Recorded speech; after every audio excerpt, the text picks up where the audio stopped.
মধুময় শ্রীবাসী অঙ্গ শ্রীবাসী অঙ্গনে আলো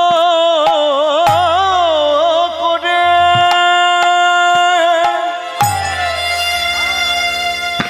নাচে রে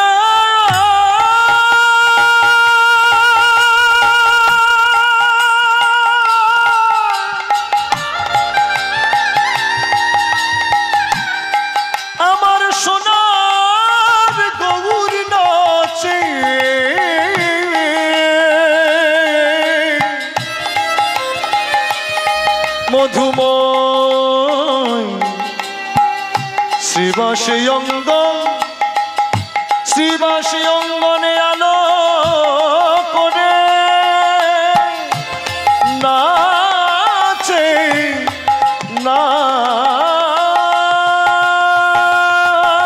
নাচে নাচে নাচে প্রাণ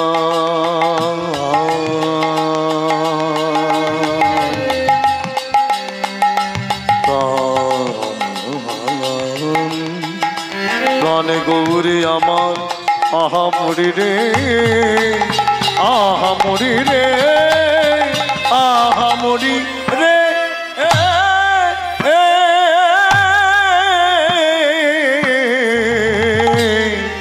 কিবা নাচে প্রেম বিনোদী আহা মরি না আছে সোনার গৌরে হরিয়া নাচে সোনার গৌ ও গৌরী নাচে রে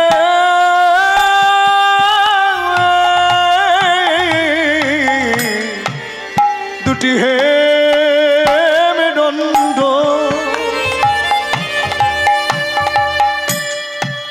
বাহু তুলে নাচে নাচে সোনার গৌর নাচে রে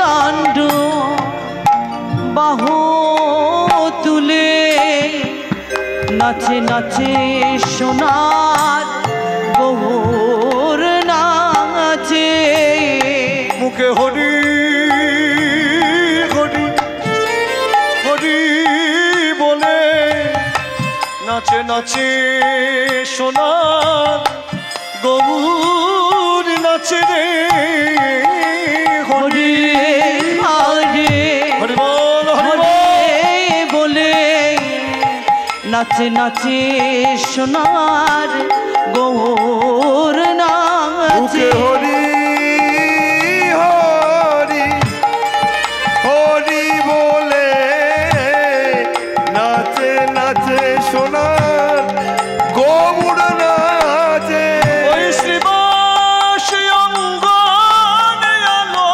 করে নাচে নাচে সোনার গৌর নাচে ওই শিবাস অঙ্গনে আলো করে নাচে সোনার গৌর নাচে দুটি হেমে দণ্ড বাবু তুলে নাচে নাচে সোনার গৌর নাচে হেমে দণ্ড তুলে নাচে সোনার গৌর নাচে হেমে দণ্ড বাহু তুলে নাচে নাচে সোনার গৌর নাচে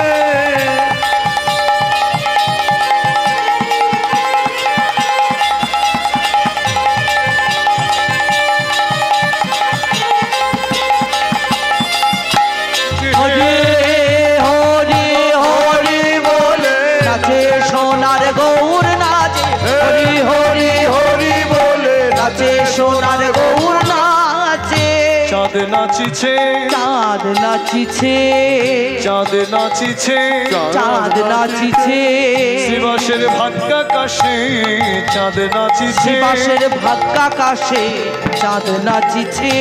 হরি বল হরি বল বলে শ্রীবাসের ভাগ্যাকাশে চাঁদ নাচিছে, মুখে হরি বল বলে ভাগ্যাকাশে চাঁদ নাচিছে। বৈষ্ণব কবি কি বলছে? চাঁদ নাচছে, শ্রীবাসের ভাগ্যাকাশে চাঁদ নাচছে। হরি বল হরি বল। কোন চাঁদ? আমার গৌর চাঁদ। দেখুন, জগতের চাঁদের কলঙ্ক আছে, কিন্তু আমার গৌর চাঁদের কোনো কলঙ্ক নাই।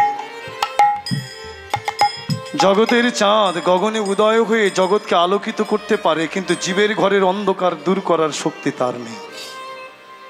মানুষের দেহ ঘরের অন্ধকার দূর করা, পাপ মহাপাপ যে অন্ধকার, এই অন্ধকার দূর করা তো দূরের কথা, জীবের এই যে প্রাকৃত জগতের যে ঘর, এই ঘরের অন্ধকার সে দূর করতে পারে না। কেন পারে না? চন্দ্রদেব সে কলঙ্কিত, তার দেহটা অভিশপ্তে। কে অভিসম্প্রদান করেছিল? একদিন ভগবান চন্দ্র সূর্যকে আদেশ করলেন, হে চন্দ্রদেব, হে সূর্যদেব, তোমরা দুজন যে আলোর মূরতি, জগৎকে তোমরা দুজন আলো প্রদান করো। জগতের জীব আলো বড় ভালোবাসে। ভগবানের আদেশ পালন করতে গিয়ে সূর্যদেব গগনে উদয় হলেন। সূর্যের কিরণে জগৎ ঝলমল করছে, জীব সুখে শান্তিতে কর্ম করছে। ভগবান দর্শন করে সুখ পেলেন। অবশেষে যখন চন্দ্রদেব গগনে উদয় হলেন, চন্দ্রের পানে নয়ন দিয়ে ভগবান দেখছে, বাহ, সারাদিনের যে রবির তাপের খরতা, আজকের রোদটা বেশ কড়া উঠেছে না, বেশ কঠিন তাপ। এই যে রবির তাপে যে বৃক্ষকুল তরুগুল্মলতা, তারা যে কষ্ট পাচ্ছে, চন্দ্রদেব গগনে উদয় হয়ে তার স্নিগ্ধ কর দিয়ে শান্ত করেছে, শীতল করে দিয়েছে। ভগবান দর্শন করে সুখ পেলেন। হঠাৎ গোবিন্দ দেখলেন জীবের ঘরের মধ্যে অন্ধকার বর্তমান আছে, সেই অন্ধকার দূর করছে না। চন্দ্রদেবকে ডেকে বললেন, চন্দ্রদেব, এ কি করেছো? আমি তো তোমাকে আদেশ করেছিলাম জীবগণকে আলো প্রদান করতে হবে। বলে, প্রভু, আমি তো আলো প্রদান করেছি। ওই যে দেখো প্রভু, আমার কিরণে জগৎ আলোকিত হয়েছে। বলে, আলোকিত হয়েছে বটে, কিন্তু জীবের ঘরের মধ্যে যে অন্ধকার, এই অন্ধকার কেন তুমি দূর করছো না? লজ্জিত হলেন চন্দ্রদেব। শ্রী গোবিন্দ সম্মুখে করজোড়ে হেঁট মাথা দাঁড়িয়ে বললেন, প্রভু, আজ আমার শক্তি নেই ওই জীবের ঘরের অন্ধকার দূর করার। কেন পারবে না চন্দ্রদেব? বলে, প্রভু, আমি যে কলঙ্কিত হয়েছি, আমার এই দেহটা অভিশপ্তের। বলে, কে তোমায় অভিসম্প্রদান করলো? এমন কি কর্ম করেছিলে যার জন্য তোমাকে কলঙ্কিত হতে হলো? বলে, প্রভু, আমি তোমার আদেশ পালন করতে গিয়ে জীবের ঘরের মধ্যে উদয় হয়েছিলাম। উদয় হতে হতে একদিন একটি ঘরের মধ্যে উদয় হলাম। কি দেখলাম জানো প্রভু? সেই ঘর আমার কিরণে আলোকিত হয়েছে। শয্যা পরে এক রূপ লাবণ্যময়ী সৌন্দর্যময়ী রমণী সুখে শয়নে আছে। দর্শন করে আমি কামের বশীভূত হলাম। অহংকারে মত্ত হয়ে কি করলাম? আমি ওই রমণীর পানি গ্রহণ করলাম, তার সতীত্ব আমি নষ্ট করলাম। ওই রূপের রমণী আর্তনাদ করে বলে উঠলেন, চন্দ্রদেব, এ কি করলে? তুমি আমার ঘরে উদয় হয়ে আমাকে একাকিনী পেয়ে তুমি আমার সতীত্ব নষ্ট করলে। চন্দ্রদেব, তুমি কি জানো আমি কে? তোমার সঙ্গে যে আমার একটা সম্বন্ধ আছে, তুমি কি জানো? চন্দ্রদেব বললেন, কে? কে তুমি? তোমার সঙ্গে আমার কেমন সম্বন্ধ? শোনো চন্দ্রদেব, আমি হলাম তোমার শ্রী গুরুদেব বৃহস্পতি ঘরণী, আমার নাম তারা। যেই না বলেছে আমার নাম তারা, সাথে সাথে চন্দ্রদেব লুটিয়ে পড়লেন। কি করলাম? আমি সন্তান হয়ে মায়ের সতীত্ব নষ্ট করেছি, আমি ভুল করেছি, আমি অপরাধ করেছি। এখন আমার গতি কি হবে? এমন সময় দেবগুরু বৃহস্পতি ভজন কুটিরে প্রবেশ করে বললেন, চন্দ্রদেব, তুমি না আমার শিষ্য সন্তান, সন্তান হয়ে মায়ের সতীত্ব তুমি নষ্ট করেছো, তুমি অপরাধ করেছো। তুমি আমার উচ্চ গতির সন্তান। দেখুন, গুরুদেবের শিষ্য সন্তান হয় উচ্চ গতির সন্তান, আর নিজ সন্তান হয় নিম্ন গতির সন্তান। এর জন্য গুরুদেব দেহ রাখলে শিষ্য 3 দিনে কাজ করে, আর নিজ পুত্র 11 দিন হোক 12 দিন হোক যেমন ভাবে পালন করে। হরি বল, হরি বল। তা বলে তুমি আমার উচ্চ গতির সন্তান, শিষ্য সন্তান, শিষ্য হয়ে তুমি মায়ের সতীত্ব নষ্ট করেছো, অপরাধ করেছো। এই অপরাধের জন্য আমি গুরু হয়ে তোমায় অভিসম্প্রদান করলাম, অভিশাপ দিলাম। যাও, যে রূপের অহংকারে মত্ত হয়ে তুমি তোমার মাকে চিনতে পারলে না, মায়ের সতীত্ব নষ্ট করেছো, এই অপরাধের জন্য আমি অভিসম্প্রদান করলাম। তোমার এই রূপ থাকবে না, তোমার এই রূপ ক্ষয় হয়ে যাবে। লুটিয়ে পড়লেন চন্দ্রদেব। গুরুদেব, জগতে যদি আমার রূপ না থাকে আমি কেমন করে বেঁচে থাকব? কৃপা করো, কৃপা করো গুরুদেব। গুরুদেবের তো দয়ার হৃদয়। বলল, শোনো, আমি তো অভিসম্প্রদান করে ফেলেছি, তবে আশীর্বাদ করছি তোমার এই রূপের ক্ষয় হয়ে যাবে, আবার তুমি ধীরে ধীরে তোমার এই রূপটাকে ফিরে পাবে। হরি বল, হরি বল। আজ থেকে তুমি কোনো গৃহের মধ্যে বক্রভাবে প্রবেশ করতে পারবে না। আজ থেকে তুমি হবে জগতে কলঙ্কিত চন্দ্র। গুরু অভিশাপ মাথায় নিয়ে চন্দ্রদেব কাঁদছে। আজ ভগবানের সম্মুখে দাঁড়িয়ে চন্দ্রদেব করজোড়ে মাথা হেঁট করে বললেন, প্রভু, আজ আমার শক্তি নেই ওই জীবের ঘরের অন্ধকার দূর করা। ভগবান বললেন, চন্দ্রদেব, তুমি দুঃখ করো না, কষ্ট পেও না।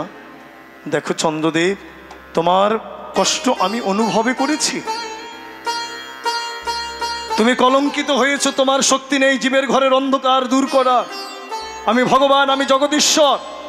আমি কথা দিলাম, জগতে তুমি একটা চন্দ্র থাকবে না, জগতে 2টো চন্দ্রের উদয় হবে। তুমি এই গগনে উদয় হয়ে থাকবে, জগৎকে আলো প্রদান করবে। আর আমি ফাল্গুনী পূর্ণিমা তিথিতে সিধাম নবদ্বীপের মাঝে জীবের ভাগ্যাকাশে 16 কলায় পূর্ণ চন্দ্র হয়ে উদয় হব। এবার ওই ইট বালি সিমেন্টের গাঁথা ঘর নয়। শোনো চন্দ্রদেব, হতভাগ্য কলিযুগের জীবের যে দেহ ঘর, সেই দেহ ঘরের মধ্যে যে পাপ রূপ অন্ধকার, অপরাধ রূপ অন্ধকার বর্তমান, সকল অন্ধকার আমার কিরণে দূরীভূত হবে। তাই গৌর হরি বল, হরি। তাই তো ভগবান 16 কলায় পূর্ণ চন্দ্র হয়ে উদয় হলেন। 16 কলায় কেমন? ভগবান কৃষ্ণচন্দ্র অষ্টমী তিথিতে জন্ম নিয়েছে এই 8 কলা, রায় কিশোরীও অষ্টমী তিথিতে জন্ম নিয়েছে এই 8 কলা। এবার দোহে মিলে এক হয়েছে, 8 8 16 কলায় পূর্ণ চন্দ্র হয়ে উদয় হলেন। হরিবল, হরিবল। সেই গৌর চাঁদ উদয় হয়েছে, দর্শন করছেন কে? বৈষ্ণব কবি। তাই বলছে, দেখো দেখো চাঁদ নাচিছে, চাঁদ নাচিছে, চাঁদ নাচিছে, চাঁদ নাচিছে, শিবাসের ভাগ্যাকাশে চাঁদ নাচিছে, শিবাসের ভাগ্যাকাশে চাঁদ নাচিছে। মুখে হরিবল, হরিবল বলে শিবাসের ভাগ্যাকাশে চাঁদ নাচিছে। মুখে হরিবল, হরিবল বলে ভাগ্যাকাশে চাঁদ নাচিছে।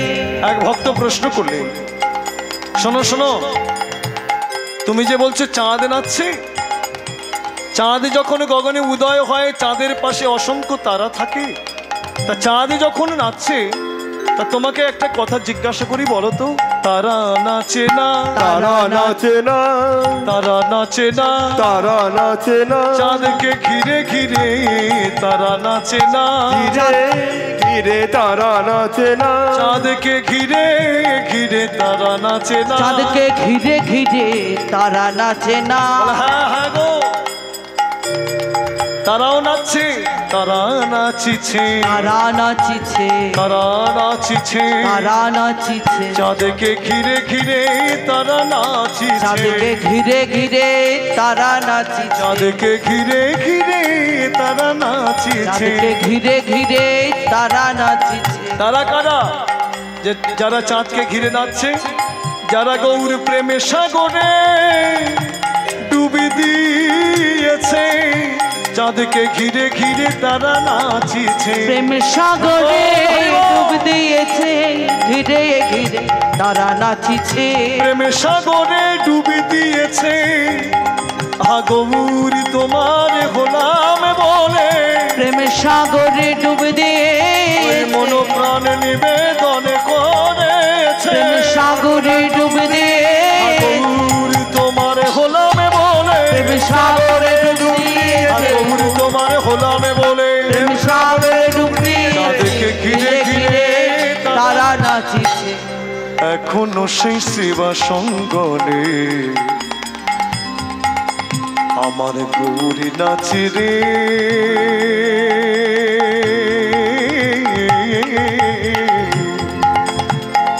এখনো সেই সেবা সঙ্গনে আমার গৌর নাচে রে।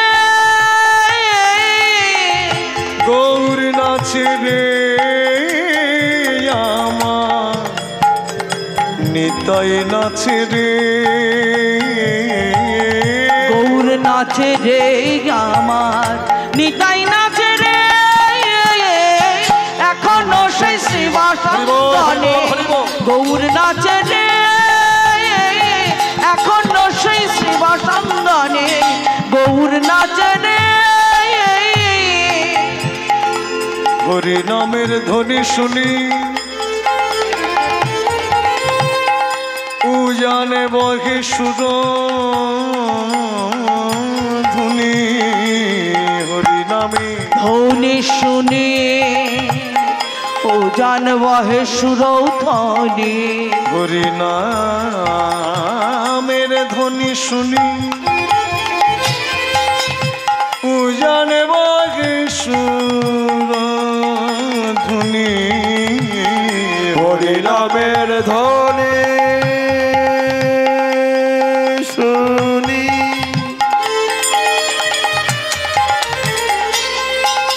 আবার জন্ময়ে সুরধ্বনি।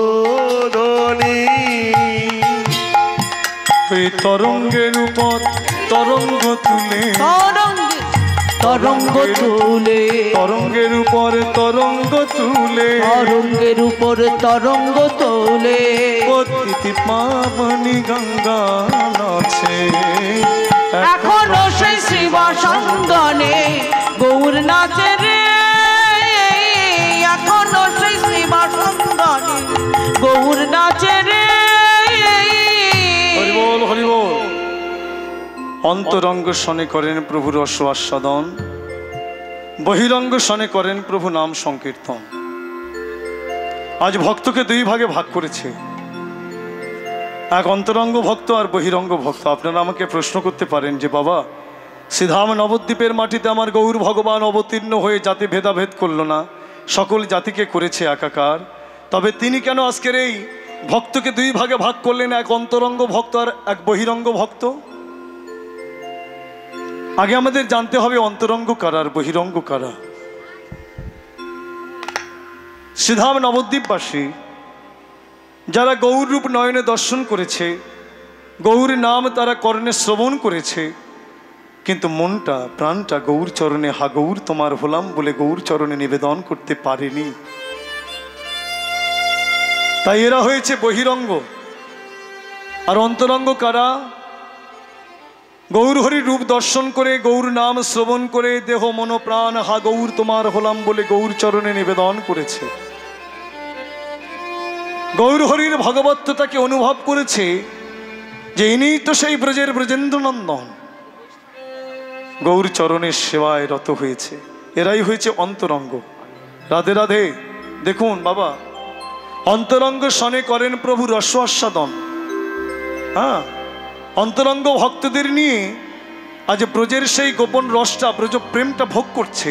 আর বহিরঙ্গ শনে নাম সংকীর্তন কেন করছেন? দেখুন, কোনো মানুষের সঙ্গে যদি আমার প্রথম পরিচয় হয়, প্রথম পরিচয়ে তো আমার মনের গোপন কথাটা তাকে বলতে পারবো না। বলবো কবে? তার সঙ্গে ওঠা বসা করব, চলতে চলতে, উঠতে বসতে, যখন বুঝবো যে আমার মনের মতো এ আমার অন্তরঙ্গ, তখন আমার মনের গোপন কথাটা তাকে প্রকাশ করব, তার আগে নয়। তা গৌরহরির ভগবত্বতাকে যারা অনুভব করেছে যে ইনি সেই ব্রজের ব্রজেন্দ্রনন্দন, হা গৌর বলে গৌর চরণে শরণ নিয়েছে, প্রেমের ঠাকুর গৌরহরি তাদের নিয়ে ব্রজ প্রেমটাকে ভোগ করছে শিবাসঙ্গনে। আর বহিরঙ্গ শনে নাম সংকীর্তন করছেন কেন না? যারা গৌর ভগবানকে ভালোবাসেনি, এই নাম করতে করতে করতে করতে যদি নাম প্রভুর কৃপা হয়ে যায়, নামী গৌরাঙ্গকে তারা তখন চিনতে পারবে। তাই বহিরঙ্গ শনে নাম সংকীর্তন করছেন। কপাট দিয়া করো এ কীর্তনে গোড়া, পরম বেশে নদিয়ার পাষণ্ডিতারা না পারে প্রবেশে। কপাট দিয়া করো এ কীর্তন গোড়া, পরম আবেশে নদিয়ার পাষণ্ডিতারা না পারে প্রবেশে। আজ শিবাসঙ্গনের ঘরের দরজার খিলুনিটি এঁটে কলিযুগ পাবনী অবতার প্রেমের ঠাকুর গৌর হরি অন্তরঙ্গ ভক্তদের নিয়ে প্রাণ ভরে রস আস্বাদন করছে। আর নবদ্বীপবাসী বহিরঙ্গ ভক্তগণ তারা কারা? তারা পণ্ডিত, তারা পণ্ডিতের খাতায় নাম লিখেছে। ন্যায়রত্ন, বিদ্যাভূষণ, তর্ক বাগ, তর্ক লঙ্কা, তর্ক সরস্বতী, ভুরভুরি, বাচস্পতি আদি এইসব পণ্ডিতগণ আজ শিবাস বাবাজির ঘরের দরজার সম্মুখে এসে জটলা পটলা করে বলছে, ন্যায়রত্ন, আরে বিদ্যাভূষণ, তর্ক বাগ, তর্ক লঙ্কা, ওই যে নিমাই নাম করবে ভালো কথা, কিন্তু শিবাসের ঘরের দরজার খিলুনিটা এটে কেন নাম করছে? তর্কলঙ্কা বললেন, আরে মশাই বুঝতে পারলে না? ওই নিমাই বড় ভেলকিবাজ, ও বড় চতুর। ওই শিবাস বাবাজির ঘরের দরজার খিলুনিটি এটে মন্ত্রপুত করে স্বর্গের দেব অপ্সরীদের গভীর রাতে এই শিবাস বাবাজির ঘরে আনে। ওই তাদের নিয়ে রঙ্গরসে মেতে থাকে, তাই শিবাসের ঘরের দরজার খিলটা হেঁটে নামে মেতেছে। বাচস্পতি বললেন, ছি ছি ছি ছি ছি, আর সহ্য করা যায় না। যে ছোট জাতদের ছায়া স্পর্শ করলে আমাদের গঙ্গায় স্নান করতে হয়, নিমাই সেই ছোট জাতদের কোল দিল। ছি ছি ছি ছি ছি, জাত বলতে কিছু রইল না। বর্ণশ্রেষ্ঠ ব্রাহ্মণ সন্তান হয়ে হাড়ি মুচি বাগদি চাড়াল ডোমের কোল দিয়ে বলছে, তোমরা আমার কৃষ্ণের পূজারী, কণ্ঠ ভরে কৃষ্ণ নাম করো, তোমাদের সকল বাসনা পূর্ণ হবে। আমরা পণ্ডিত, আমরা ব্রাহ্মণ কুলে জন্ম নিয়েছি, উজ্জ্বল কুলে জন্ম নিয়েছি, কত শাস্ত্র অধ্যয়ন করেছি, আমাদের কৃপা হয় না? আর এই মূর্খের দল, তারা নাকি নাম করলেই কৃপা পাবে। আবার নিমাই কি বলে জানো? কি বলে? একেবারে কৃষ্ণ নামে, কৃষ্ণ নামে যত পাপে হরে, যত পাপ হরে, জীবের কি সাধ্য আছে, কি সাধ্য আছে, সে তত পাপে করে, তত পাপে করে। একবার কৃষ্ণ নামে যত পাপে হরে, জীবের কি সাধ্য আছে সে তত পাপ করে। রাধে রাধে, নিতাই গৌর হরি বল। কথাগুলো আমরা শ্রবণ করি কিন্তু অনুভব করতে পারি না। একবার যদি নাম বলা যায়, জীবের সাধ্য নাই সে তত পাপ করে। একবার কৃষ্ণ নামে যত পাপ হরণ হয়ে যায়, নষ্ট হয়ে যায়, জীবের সাধ্য নাই সে তত পাপ করতে পারে। কিন্তু বাবা মাগো, আমরা কত তো নাম বলছি, কেন আমাদের এত কষ্ট? রাধে রাধে, নিতাই গৌর হরি বল। কেন আমাদের এত কষ্ট, এত দুঃখ? আমরা তো কত নাম বলছি, হ্যাঁ, কিন্তু আমরা নাম বলছি বটে, নামের পিছনে আমাদের একটা করে সার্থকতা আছে। স্বার্থান্বেষী মানুষ আমরা। এক পদ ভক্তি জগতে বাড়াবার আগে চিন্তা করি, এই পথে আমি যাব, কতটা লাভ পাবো, কি পাবো এই পথে গেলে। হরি বল। নাম বলবার পূর্বে ভগবানের সঙ্গে আমরা আগে চুক্তিবদ্ধ করে নিই, চুক্তি করে নিই, হে প্রভু আমি তোমার নাম বলবো, তুমি ভগবান আমি তোমার নাম বলবো, কিন্তু প্রভু আমার ছেলের একটা ভালো কাজ দিয়ে দিও, আমার মেয়ের ভালো একটা পাত্র জোগাড় করে দিও, আমার সংসারে যেন কষ্টটা দূর হয়। প্রতি পদক্ষেপে আমরা ভগবানের সঙ্গে চুক্তিবদ্ধ হই। রাধে রাধে, নিতাই গৌর হরি বল। মাতা দেবহূতি, যার পুত্র ভগবান কপিল দেব, মা হয়ে সন্তানের কাছে ভগবত তত্ত্বকথা শ্রবণ করছেন। দেখুন কি সুন্দর কথা। এমন মা কি দেখা যায় যে মা হয়ে সন্তানের কাছে ভগবত তত্ত্বকথা শ্রবণ করে? জগতে আমরা কত মা দেখি, তাই না? হরি বল হরি বল। তাদের বলে মা যারা সন্তানকে ভক্তি পথাশ্রয় করে, ভক্তি পথে নিয়ে যায়, নিজেও ভক্তিময়ী হয়। ভগবানের সেবা ছাড়া যিনি আর কিছু জানে না, জানি তাই মা তারাই এসেছিল কৌশল্যা, যার গর্ভে ভগবান রামচন্দ্র জন্মগ্রহণ করেছে। বলুন তো বাবা, এদের বলে মা। কৌশল্যার গর্ভে ভগবান রামচন্দ্র জন্মগ্রহণ করবে না, মা যশোমতীর গর্ভে ভগবান কৃষ্ণচন্দ্র জন্মগ্রহণ করবে না, শচী মায়ের গর্ভে ভগবান গৌরহরি জন্মগ্রহণ করবে না, মাতা দেবহূতির গর্ভে ভগবান কপিল দেব জন্মগ্রহণ করবে না। কাদের গর্ভে জন্মগ্রহণ করবে?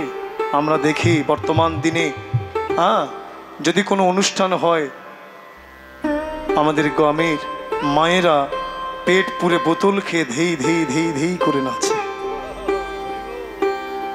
বলুন তো মা, যাদের এইরূপ ব্যবহার তাদের গর্ভে কি ভগবান আসে, মহাপুরুষ আসে? আসে না। মহাপুরুষকে পেতে গেলে আগে নিজেদের একটু সংযম হতে হয়, কষ্ট ভোগ করতে হয়, তবে গর্ভে ভক্তপুত্র হয়। ভক্তপুত্র সহজে আসে না। কেননা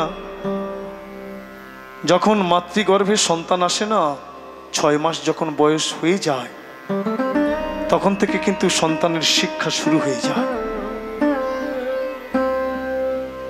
অনেক প্রমাণ আছে।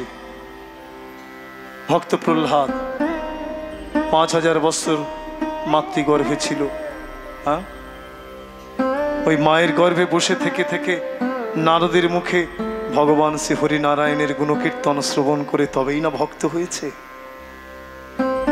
একদিনে কি হয়েছে? হয়নি।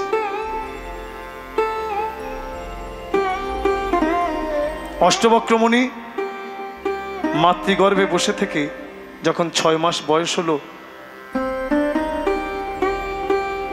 পিতার নাম হলো কহর, মায়ের নাম হলো সুজাতা। এই কহর ঋষি দেখলেন গর্ভে সন্তান এসে গেছে, তাই নিত্য বেদ অধ্যয়ন করতেন। আর এই মাতৃগর্ভে বসে বসে মা তো শ্রবণ করতেন, আর এই মায়ের কর্ণের মূল হতে যখন ভিতরে প্রবেশ করত, আর এই অষ্টবক্রমণি মাতৃগর্ভে বসে বসে মায়ের কর্ণ হতে তিনি এই বেদ শ্রবণ করতেন। মাতৃগর্ভে বসে বসে পিতার মুখে বেদ পাঠ শ্রবণ করে বেদজ্ঞ পণ্ডিত হয়েছিলেন অষ্টবক্রমণি। তাহলে বলুন তো, মায়ের যখন গর্ভে সন্তান আসে, মায়েরা যখন গর্ভবতী হয়, সেই মা যদি টিভির সম্মুখে দাঁড়িয়ে ন্যাংটা ছবি দেখে পা দুলাতে দুলাতে অন্য গান করে, তার গর্ভে কি ভগবান আসে? আসে না। রাধে রাধে। এর জন্য মায়েদের একটু সংযম হতে হয়। এই সময় বেশি বেশি করে চরণামৃত অধরামৃত প্রসাদ পেতে হয়। যেখানে ভগবত কথা হবে সেই ভগবত কথা বেশি বেশি করে শ্রবণ করতে হয়। বলেনি একটু হরি বল।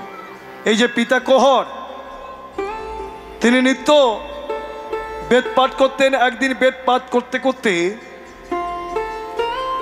উচ্চারণে ভুল হয়ে যায়। মাতৃগর্ভ হতে ওই ছোট্ট শিশু অষ্টবক্রমণি তখন বলে উঠলেন, পিতা তুমি যে বেদ পাঠ করছো, বেদ উচ্চারণে এখানে ভুল হয়ে গেল, তোমার উচ্চারণটা ঠিক হলো না, এখানে ভুল হয়ে গেছে।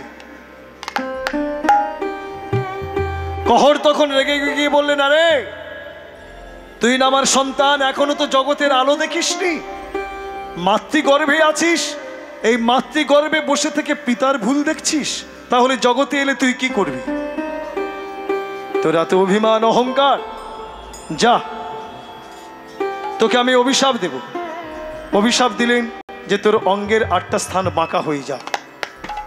তাই জন্ম নিলেন, তার 8টি স্থান বাঁকা, এই দেহের 8টি স্থান বাঁকা, নাম হলো তাই অষ্টবক্রমণি।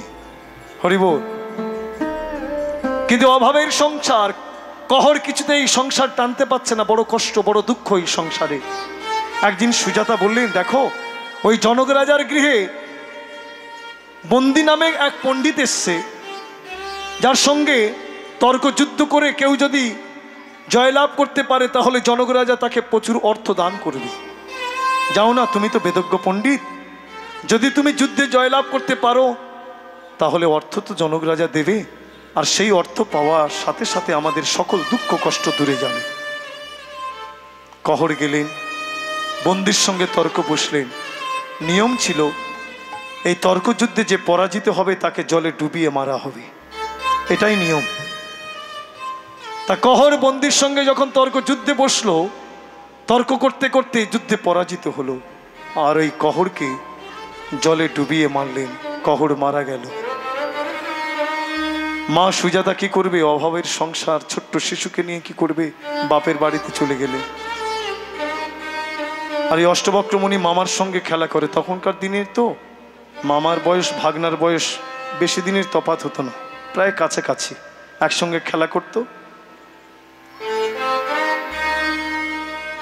অষ্টবক্রমণি দাদুকে বাবা বাবা বলে ডাকতেন। একদিন বাবা বাবা বলে গিয়ে কোলে বসেছে, তখন মামা এসে বলছে, এই এটা তো আমার বাবা, তোর বাবা কে? তুই তোর বাবার কোলে গিয়ে বস, আমার বাবার কোলে বসেছিস, এটা তো আমার বাবা, আমার বাবাকে তুই বাবা বলছিস? তখন অষ্টবক্রমণি মায়ের কাছে এসে মায়ের চিবুক ধরে বললেন, মা, মা গো, বলো না আমার বাবাকে, আমার বাবা কোথায়? মা সুজাতা বললেন, বাবারে, আমাদের অভয়ের সংসার, ওই জনক রাজার গৃহে বন্দি নামক এক পণ্ডিত এসেছে, আমি লোভের বশীভূত হয়ে তাকে তর্কযুদ্ধ করতে পাঠিয়েছিলাম। যদি যুদ্ধে জয়লাভ করতে পারে আমাদের তো অভাব, সকল অভাব ঘুচে যাবে, এই আশায় আমি পাঠিয়েছিলাম। কিন্তু যুদ্ধে পরাজয় হওয়ায় তোর বাবাকে জলে ডুবিয়ে মেরেছে। ছোট্ট শিশু অষ্টবক্রমণি বললেন, মা, আমার পিতাকে জলে ডুবিয়ে মেরেছে, আমি যাব, ওই বন্দি পণ্ডিতের সঙ্গে আমি তর্কযুদ্ধ করব, তুমি আমায় অনুমতি দাও। মা অনুমতি দিলেন। মামাকে সঙ্গে নিয়ে অষ্টবক্রমণি এলেন জনক রাজার গৃহে। প্রণাম করে বললেন, মহারাজ, আপনার এই রাজসভাতে এক মহাপণ্ডিত এসেছে বন্দি নামক, তার সঙ্গে সবাই তর্কযুদ্ধ করছে, আমিও এসেছি তার সঙ্গে তর্কযুদ্ধ করব, আমি তাকে আহ্বান করছি, আপনি বলুন, আজ্ঞা দিন, আমি তার সঙ্গে তর্কযুদ্ধ করি। জনক রাজা বললেন, আরে ছোট্ট শিশু, ওহে বালক, তুমি জানো এই তর্কযুদ্ধে যে পরাজিত হয় কি ফল তার পেতে হবে? বলে, হ্যাঁ জানি, যে পরাজিত হবে তাকে জলে ডুবিয়ে মারবে। বলে, তুমি জানো? হ্যাঁ আমি জানি, আমি জেনেই তো এসেছি। বলে, আমি তর্ক করতে চাই, কোথায় সেই বন্দি নামক পণ্ডিত? জনক রাজা আদেশ দিলেন, ভারতবর্ষের যত মহা পণ্ডিত সেই সভাতে উপস্থিত এক একজন তর্ক করছে, পরাজিত হচ্ছে, সাথে সাথে তাদের জলে ডুবিয়ে মারা হচ্ছে। আর সেই পণ্ডিতের সবার মধ্যে অষ্টবক্রমণি যখন প্রবেশ করেছে, তার 8টি স্থান তো বাঁকা। অষ্টবক্রমণি চলেছে, পণ্ডিতের দল তখন দেখে বলছে, এই দেখো দেখো দেখো দেখো, কে আসছে, দেখো কে আসছে, দেখো, হরিবোল হরিবোল। তারা পরিহাস করছে, অট্টহাসি হাসছে। কিছুক্ষণ পরে অষ্টবক্রমণি স্থির হয়ে বললেন, ছি ছি ছি, আমি কোথায় এলাম? আমি মনে ভেবেছি পণ্ডিতের সবাই এসেছি, কিন্তু আমি তো দেখছি চামারদের সবাই এসে গেছে। হরিবোল হরিবোল। এখানে যারা বসে আছে সবাই চামার, এই চামারদের সবাই আমি এসে গেছি। পণ্ডিতরা এই কথা শুনে রক্তচক্ষু করে হুঙ্কার দিয়ে বলে উঠলেন, হে বালক, এতই তোমার স্পর্ধা, তুমি আমাদের চামার বললে? বলে হ্যাঁ, ঠিকই তো বলেছি। বলে কেন আমাদের চামার বললে? বলে যারা চামড়া নিয়ে বিচার করে তাদেরকে চামার বলবো না? হরি বল, হরি বল। যারা চামড়াকে দেখে, চামড়া নিয়ে বিচার করে, তারা তো চামার। তোমরা তত্ত্ব জানো না, জানি তাই। তত্ত্ব বলতে কি, পরম তত্ত্ব বলতে কি? ভগবানকে জানা, এটাই হলো পরম তত্ত্ব। হরি বল। বলে তোমরা তত্ত্ব জানো না, দেখো আমার এই দেহের খাঁচাটা এটা বাঁকা। এই দেহের যে খাঁচাটা, আমি যে খাঁচাটাকে ধারণ করে আছি, এই খাঁচাটাই হলো বাঁকা। আর আমি পরম সুন্দর, আমি পবিত্র, আমি নির্মল, আমি সুন্দর, আমি বাঁকা নই। আমি বলতে কে? আমি বলতে পরমাত্মা। আমি সুন্দর, আমি চির সুন্দর।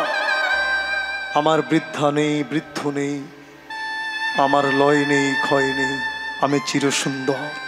আর আমার এই দেহের যে আমার দেহ খাঁচাটা, এটাই বাঁকা। সেই খাঁচাটা নিয়ে তোমরা বিচার করছো, তোমরা মূর্খ, তোমরা তত্ত্ব জানো না, তাই তোমরা চামার। নিতাই গৌর হরি বল, হরি বল। বন্দির সঙ্গে তর্ক যুদ্ধে বসলেন, বন্দি পরাজিত হলো। তখন বন্দি বললেন, তুমি কি জানো আমি কে? বলে কে তুমি? বলে আমি বরুণ দেবের পুত্র, নাম আমার বন্দি। আমি যাদের জলে চুবিয়ে মেরেছি এরা কেউ মরেনি। বলে তাহলে এরা কোথায় গেল? বলে আমার পিতা যজ্ঞ করছে, সেই যজ্ঞে বড় বড় পণ্ডিতের প্রয়োজন, তাই আমি প্রত্যেকের সঙ্গে তর্ক করেছি। তর্ক করে যারা পরাজিত হয়েছে সেই সব পণ্ডিতগণকে আমি যজ্ঞস্থলে পাঠিয়েছি। এতক্ষণে অনেক পণ্ডিত আমি পাঠিয়েছি, এখন তোমার সঙ্গে তর্কযুদ্ধ করে পরাজিত হলাম। আমি বুঝতে পেরেছি আমার পিতার যজ্ঞ সাঙ্গ হয়ে গেছে, সেখানে আর পণ্ডিতের প্রয়োজন নেই। নিতাই গৌর হরি বল। এখনই সবাইকে তুলে আনবো। জল হতে তুলে আনলেন। পিতা কহরকে সঙ্গে নিয়ে অষ্টবক্রমণি মায়ের কাছে এলেন। জয় নিতাই গৌর হরি বল। এদের বলে মা, যারা গর্ভে ধারণ করেছে সন্তানকে ভক্তি কথা, ভগবত কথা শ্রবণ করায় ভক্তি পথে পরিচালনা করেছে, এরাই মা। জয় নিতাই। মাগো, আমাদের গৃহে যদি সন্তান বৈষ্ণব হয় কোনো কি ক্ষতি আছে? না। বংশে যদি একজন হরিভক্ত বৈষ্ণবের জন্ম হয় 14 পুরুষ উদ্ধার হয়ে যায়। রাধে রাধে, নিতাই গৌর হরি বল, হরি বল।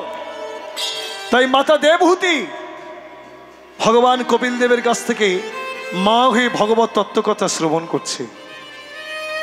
বলছে, বাবা, ভক্তের দুঃখটা কেমন করে মোচন হবে বলতে পারো?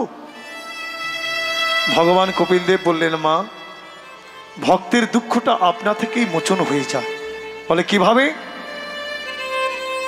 বলে মাগো, শাস্ত্রে বলছে অনিমিত্তা ভক্তি, যে ভক্তিতে নিমিত্ত থাকবে না তাকে বলা হয় শ্রদ্ধা ভক্তি। শ্রদ্ধা ভক্তিতে যদি ভক্ত ভগবানের নাম আশ্রয় করতে পারে তাহলে ভগবান ভক্তের দুঃখটা মোচন করে দেয়। তার জন্য ভগবানের কাছে ভক্তকে কিছু চাইতে হয় না। মাতা দেবহূতি বললেন, সে কি?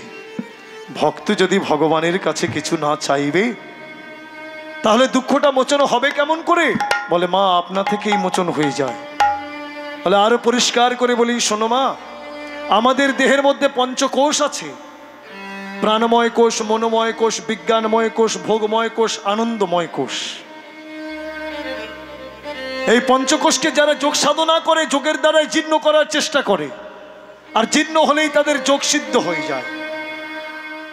কিন্তু যারা ভগবানের চরণ আশ্রয় করে প্রেমিক ভক্ত হয় তাদের এই পঞ্চকোষকে জীর্ণ করতে হয় না, আপনা থেকে জীর্ণ হয়ে যায়।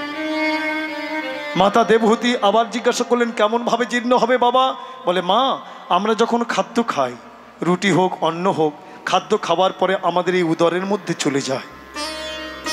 আমাদের উদরের মধ্যে কি আছে? একটা অগ্নাশয় আছে, যার দ্বারা খাদ্য জীর্ণ হয়ে যায়।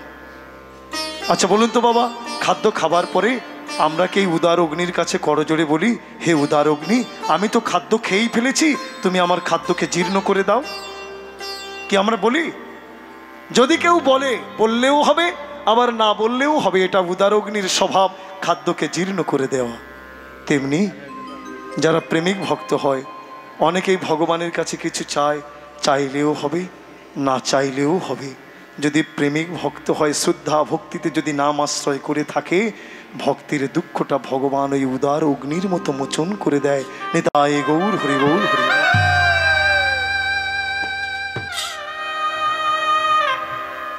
হরিবোল। তাই একবার কৃষ্ণ নামে যত পাপে হরে, জীবের কি সাধ্য আছে সে তত পাপে করে। যায়নি তাই রাজা দশরথ শব্দবেদী বাণ দিয়ে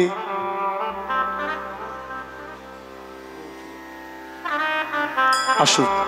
হরিবোল হরিবোল। যায়নি তাই গৌর হরিবোল। যায়নি তাই শব্দবেদী বাণ দিয়ে অন্ধমণি পুত্র সিন্ধুকে হত্যা করলে। ব্রাহ্মণ সন্তানের দেহটা ঢলে পড়ল, ছুটে এলেন। যখন চিৎকার করেছে বুঝতে পারলেন আমি অজ্ঞাতসারে আমি বাণ নিক্ষেপ করেছি, আমি অপরাধ করে বসেছি। এসে দেখলেন এক ব্রাহ্মণ সন্তান অজ্ঞাতসারে তার হাতে হত্যা হয়ে গেছে। এ কি করলাম আমি?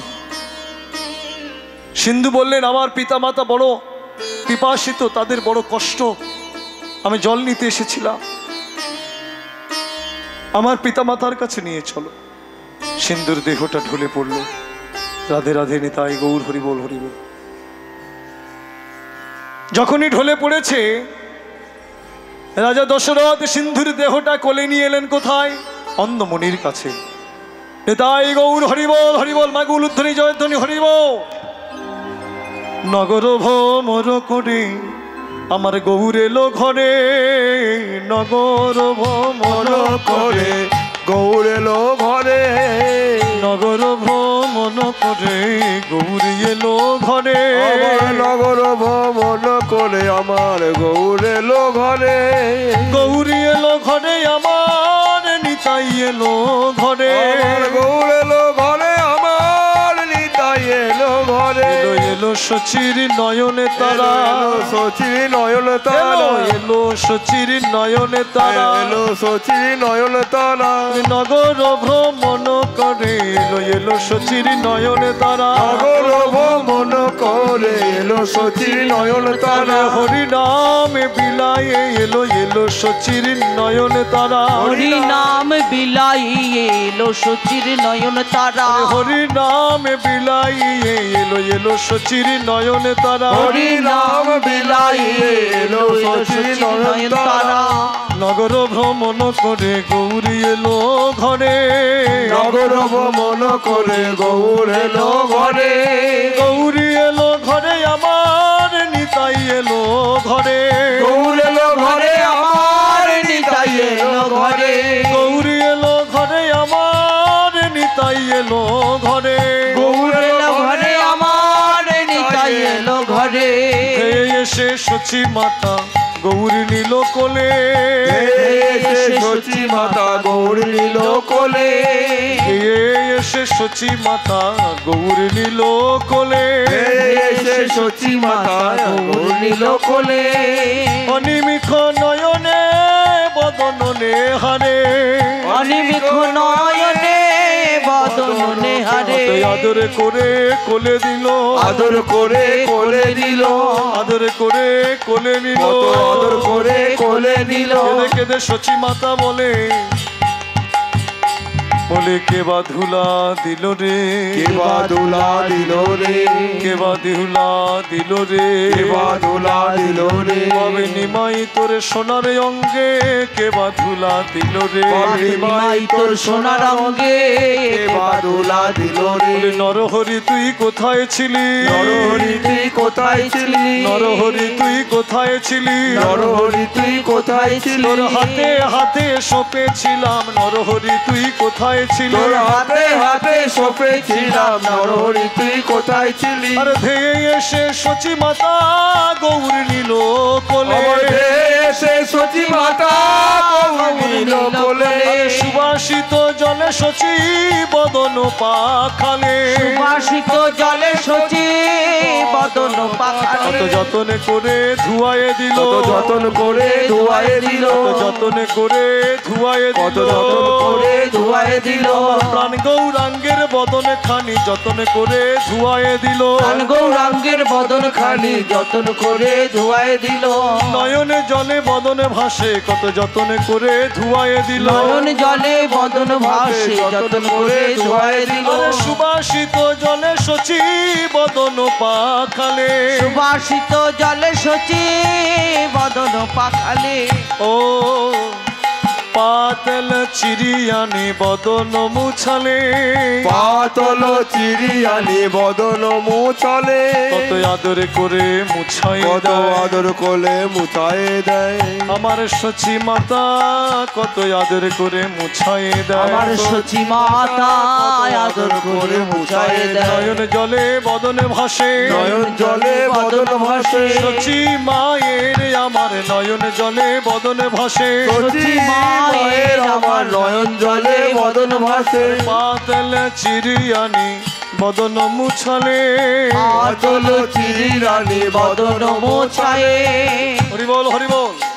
এবার কত আদর করে সচিমা ক্ষীরস্বর নবনী তুলে দিল বদনে, ক্ষীরস্বর নবনী তুলে দিল বদনে, ক্ষীরস্বর নবনী তুলে দিল বদনে, ক্ষীরস্বর নবনী তুলে দিল বদনে, আরে সুশীতল জল তুলে দিল বদনে, সুশীতল জল তুলে দিল বদনে, কত আদর করে সেবা করে, আদর করে সেবা করে, আদর করে সেবা কত করে, আদর করে সেবা করে, আমার শচী মাতা কত আদর করে সেবা করে, আমার শচী মাতা কত আদর করে সেবা করে, শচীমা কত আদর করে আমার নিতাই গৌরকে নিজ হাতে সেবা দিলেন। জয় নিতাই গৌর, হরিবোল হরিবোল হরিবোল হরিবোল। এবার সেবাই বাবা আছেন, যা করণীয় উনি করুক। নিতাই গৌর হরিবোল, নিতাই গৌর হরিবোল। জয় শ্রী রাধে রাধে। জয় নিতাই। রাজা দশরথ শব্দবেদী বাণ দিয়ে অন্ধমণি পুত্র সিন্ধুকে হত্যা করলেন। অন্ধমণির চরণে নিবেদন করলেন, মণিবর আপনার সন্তানকে আমি না জেনে শব্দবেদী বাণ আঘাতে তাকে হত্যা করেছি, আপনার সন্তান নাই। অন্ধমণি কেঁদে বললেন, হে রাজন, আমার সন্তানকে আমি হারালাম, বিনা অপরাধে তাকে আপনি হত্যা করেছেন। এই ব্যথা, এই শেল সারাটা জীবন আমাকে হৃদয়ে ধারণ করে চলতে হবে। রাধে রাধে। এই যে শেলের বড় ব্যথা, বড় জ্বালা, এই শেল যার হৃদয়ে প্রবেশ করে না তাকে বড় কষ্ট দেয়। হ্যাঁ, এই শেল বিদ্ধ হয়েছিল কার হৃদয়ে? লক্ষণের হৃদয়ে। লক্ষণ যখন শক্তিশালে পড়েছিল, ওই ভাইয়ের কষ্ট দুঃখ দেখে ভগবান রামচন্দ্র বলেছিলেন, হে শেল, আমার ভাইয়ের এই কষ্ট আর আমি দেখতে পাচ্ছি না, তুমি আমার ভাইয়ের হৃদয় হতে বেরিয়ে এসো। শেল তখন মূর্তিমান হয়ে করজোড়ে বলেছিলেন, প্রভু আমি কোথায় যাব? বলে, যাও না, এই ত্রিভুবন ঘুরে দেখো, কেউ না কেউ তোমাকে স্থান দিতে পারে, যাও। শেল তখন ত্রিভুবন ঘুরে এসে বললেন, প্রভু এই ত্রিভুবন ঘুরে দেখলাম, কেউ আমাকে ধারণ করলো না, কেউ স্থান দিল না। ভগবান রামচন্দ্র তখন বললেন, হে শেল, তোমাকে একাধারে কেউ ধারণ করতে পারবে না, তুমি তিন খণ্ড হয়ে তিন স্থানে অবস্থান করো। বলে, আমি কোথায় কোথায় অবস্থান করব? বলে, এক খণ্ড হয়ে থাকবে পতিহারা সতীর বক্ষে, আর এক খণ্ড হয়ে থাকবে সন্তানহারা জননীর বক্ষে, আর এক খণ্ড তুমি শ্মশানে অবস্থান করবে। শ্মশানের পাশ দিয়ে যখন আত্মীয় বন্ধু বান্ধব যাবে, তখন তুমি হৃদয়ে মাঝে প্রবেশ করে তাদেরকে পীড়ন করবে। অন্ধমণি বলছে, হে রাজন, এই পুত্র বিরহ শেল সারাটা জীবন হৃদয়ে ধারণ করে আমাকে বাঁচতে হবে, কত কষ্ট এই শেলের জ্বালা আমাকে সইতে হবে। আমি অভিসম প্রদান করব। আমার পুত্রকে চলে যেতে হয়েছে, বিনা অপরাধে তাকে আপনি হত্যা করেছেন। আমি ওই পুত্র বিরহ শোক ভোগ করছি, তাই আমিও আপনাকে অভিসম প্রদান করলাম। হে রাজন, এইরূপ আমি যেমন ভোগ করছি পুত্র বিরহ শোক, এই পুত্র বিরহ শোক হৃদয়ে নিয়ে এই জগৎ থেকে তোমাকে চলে যেতে হবে। তাই গৌর হরিবোল হরিবোল। এলেন কোথায়? বৈশিষ্ট্যমণির আশ্রমে। সেদিন বৈশিষ্ট্যমণি ছিলেন না, ছিলেন পুত্র বামদেব। বামদেবের কাছে সকল কথা নিবেদন করলেন যে ব্রহ্ম হত্যার পাপে লিপ্ত হয়েছে, কেমন করে এই অপরাধ খণ্ডন হবে। বামদেব বললেন, হে রাজন, একটাই পথ, আপনি নাম আশ্রয় করুন, বলুন রাম রাম।